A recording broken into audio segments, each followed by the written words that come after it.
Hello বন্ধুরা, আমার mini কিচেনে স্বাগতম। আসসালামু আলাইকুম, কেমন আছেন? আজকে রান্না করব চিংড়ি মাছ দিয়ে শিমলা মরিচ বা ক্যাপসিকাম। তার আগে চলুন আমার ছোট রান্নাঘর থেকে ঘুরে আসি। আজকের রান্নার জন্য এভাবেই সাজানো হয়েছে। আপনাদের কাছে কেমন লেগেছে জানাবেন। ক্যাপসিকাম তো বিভিন্ন রঙের হয়, তা আমরা সবাই জানি। তবে আজকে আমি রান্না করব চিংড়ি মাছ দিয়ে সবুজ ক্যাপসিকাম।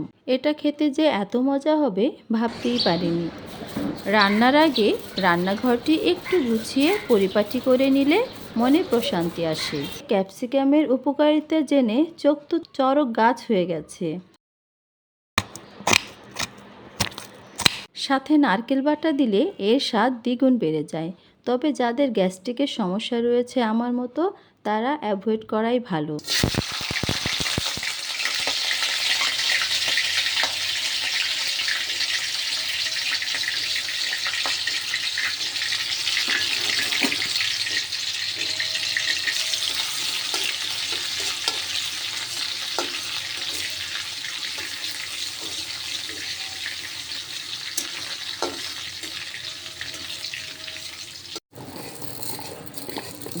শিমলা মরিচ তো আমরা অনেকভাবেই খেয়ে থাকি।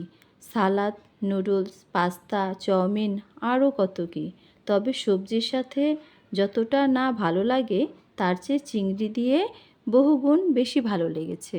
ক্যারোটিনয়েড, ভিটামিন এ, এছাড়াও ওজন কমা, হৃদরোগের ঝুঁকি কমায়, হজমের জন্য উপকারী, ডায়াবেটিস নিয়ন্ত্রণ ও চুল ও ত্বকের স্বাস্থ্য ঠিক রাখে। আর বলতে পারছি না, এত এত উপকারিতা রয়েছে যে এই সবজিটিতে, তা নিয়মিত খেলে শরীরের জন্য খুবই উপকার। যাই হোক, অনেক কিছুই বলে ফেললাম। এদিকে আমার রান্নাও শেষের দিকে, নামিয়ে ফেলার পালা। এখন খেয়ে দেখতে হবে কেমন হলো।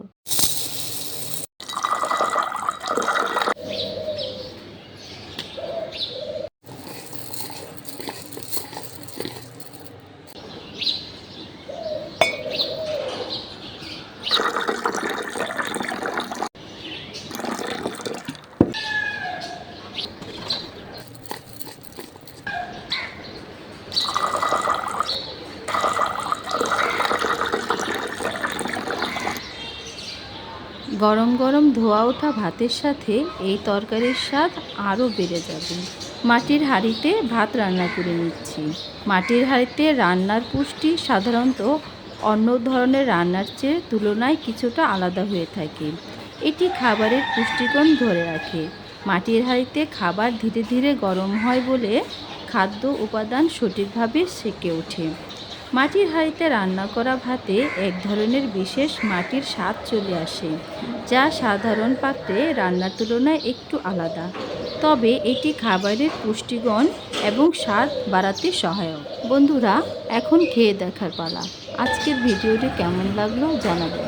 আবার কথা হবে পরবর্তীতে কোনো ভিডিওতে। সবাই ভালো থাকবেন, খুব ভালো। আল্লাহ হাফেজ।